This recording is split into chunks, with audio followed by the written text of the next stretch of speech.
The explosion shattered the morning calm.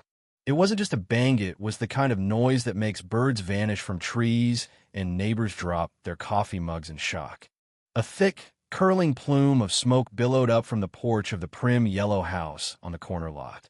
By the time the fire truck screeched down Sycamore Lane, the porch was half-charred, and the woman who once ruled the neighborhood like a queen was sitting on her front steps in handcuffs, mascara streaked down her face, coughing and sobbing as sirens wailed and cameras rolled.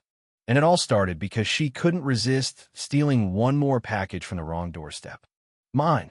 I still remember the day I moved into Meadowstone Heights, a suburban neighborhood so polished it looked like it had been printed from a catalog. Every lawn was manicured to an unnatural degree of perfection. The mailboxes were the same color. The houses came in exactly 3 design variations: colonial, split level, and Cape Cod. And each one came with an identical welcome basket from the Homeowners Association. Mine included gourmet snacks, a map of community walking trails, and a 3-ring binder of HOA regulations thicker than my military discharge file. And stapled to the front of that binder was a business card with an embossed gold logo and a name: Judith Beckman, President, Meadowstone Heights Homeowners Association. She appeared not 20 minutes later, as if summoned by the smell of new residents. Tall, slender, every hair in place, with a cardigan slung over her shoulders like she was about to pose for a suburban Vogue spread. Her smile looked genuine at first, until you noticed it didn't quite touch her eyes.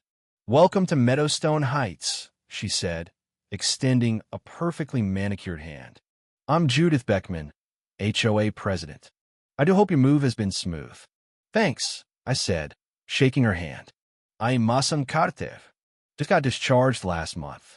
Her smile froze for half a second before resetting. "Oh, military. Wonderful. We support our troops here, of course. Now, I'm sure you want to get those boxes inside right away. Visible clutter is a violation of Regulation 8.2. I blinked. "We're still unloading the truck." "Yes, well," she said, glancing at her watch, "I'm sure you understand the importance of neighborhood standards. We take pride in maintaining appearances." I'd spent 8 years in the Marines, with 2 deployments in Afghanistan.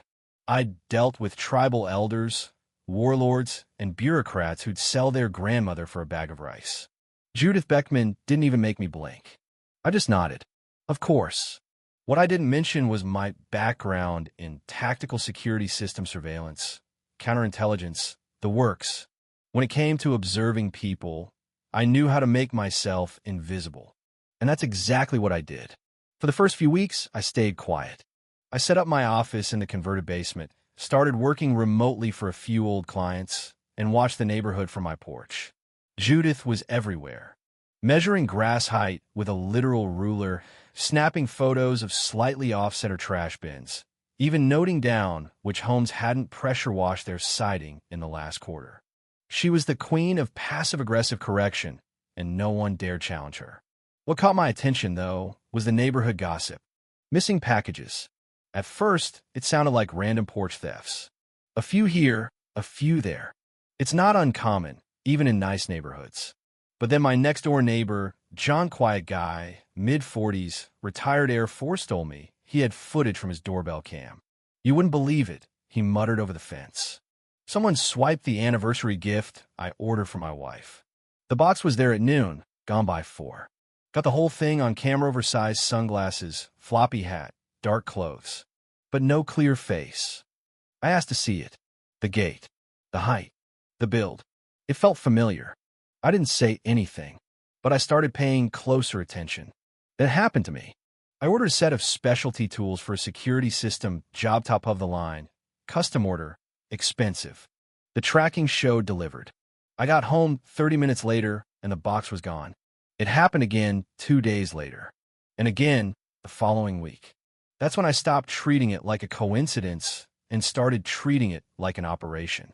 Sarah, another neighbor down the block, leaned in one day and whispered, "You should ask Judith. She has cameras all over her house. She probably caught something." I smiled tight-lipped. "Thanks. I think I'll handle this my way." That weekend, I got to work. I installed 3 micro cameras with wide-angle lenses hidden in my porch light, inside a decorative planter, and tucked beneath a mailbox. Each fed live footage to my phone. I added motion sensors and alerts. Then I ordered a package. But this one wasn't just any package. Inside was a GPS tracker, a motion-activated alarm, and a small, non-lethal dye pack. Just enough to stain a thief's hands bright green for a couple of days. And I wasn't subtle about it.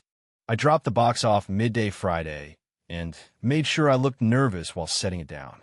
Then I pulled out of the driveway and parked 3 blocks away. It took 2 days. Sunday morning, 5:43 a.m. My phone buzzed. Motion detected. Porch camera. Front mailbox. I opened the feed. A figure in a dark hoodie crept up my driveway. Gloved hands. White hut. Sunglasses. The figure paused, looked around, then snatched the box and turned. For just a second, the hood fell back. It was Judith. No question. I'd recognize that nose-in-the-air posture anywhere. I waited 30 seconds. The alarm activated loud, shrill beeping designed to startle and disorient. I switched feeds and watched her stagger into her garage, frantically trying to silence the box. She shoved it beneath a stack of other parcels, some unopened, others halfway ripped open. I called the non-emergency police line. My name is Mason Carter. I have video evidence of multiple package thefts by a known individual. I can provide live footage and the suspect's current location. The dispatcher didn't waste time. 10 minutes later, 2 squad cars rolled up to her house. I met one of the officers halfway up the drive. "She's inside the garage," I said, showing him my phone. "That's her. And based on what I'm seeing, there are a lot more packages in there." "Not hers." He nodded and spoke into his radio. A moment later, a voice echoed down the street.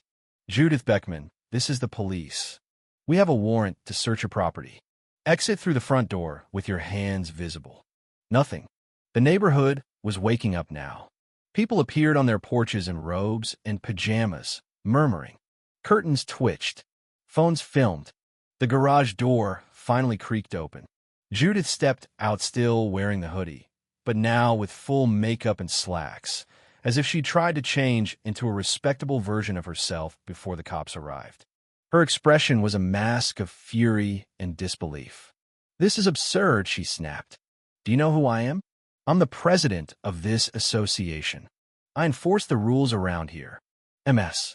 Beckman," the officer replied calmly, "we have video footage of you stealing mail. Please walk toward us with your hands where we can see them." "You don't understand," she said, jabbing a finger toward my house. "That man is the real criminal.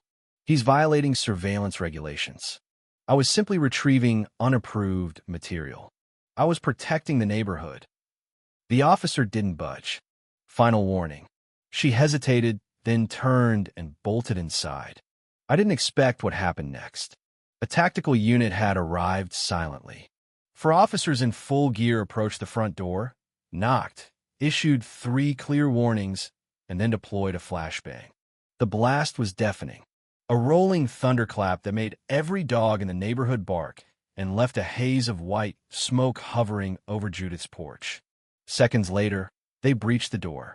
Neighbors gasped as Judith was led out in handcuffs, makeup streaked, one arm in a hoodie, the other in a silk robe, clutching the dye-stained bait package like it was a handbag. "This is all a misunderstanding," she wailed. "I'm preserving property values. That man's cameras are hurting our curb appeal." The police didn't even respond. The search of her garage took 2 hours. They found over 50 stolen packages, birthday presents, medical equipment, legal documents, toys, electronics, you name it. Most were addressed to her immediate neighbors. By Tuesday, the district attorney's office had called me directly. "We're filing felony mail theft charges, resisting arrest, and possession of stolen property. Based on her record, she's looking at prison time." That week's HOA meeting was standing room only. An emergency vote to remove Judith as president was introduced by a guy who'd once bragged about doing landscaping for her. The vote? 47-0. Even her closest allies raised their hands without hesitation. Local reporters showed up the next day, and by the following week, Judith's mugshot was on every community forum and bulletin board. I found out through a neighbor that she took a plea deal, 18 months in prison, 5 years probation, and over $12,000 in restitution to the people she stole from. Apparently, when the judge read the sentence aloud, she just stared at the floor in stunned silence. For once, Judith Beckman had nothing left to say. Meadowstone Heights got a new HOA president, a retired teacher named Linda, who knocked on my door one morning with a plate of cookies and zero attitude. "Thanks for what you did," she said. "That took guts." "Just doing my part," I said. After that, things calmed down. No more rulers in the grass.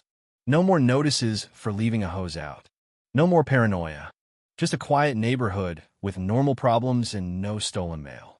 And that's how a dyed box, a motion sensor, and a little marine patience ended the reign of Judith Beckman, queen of the HOA.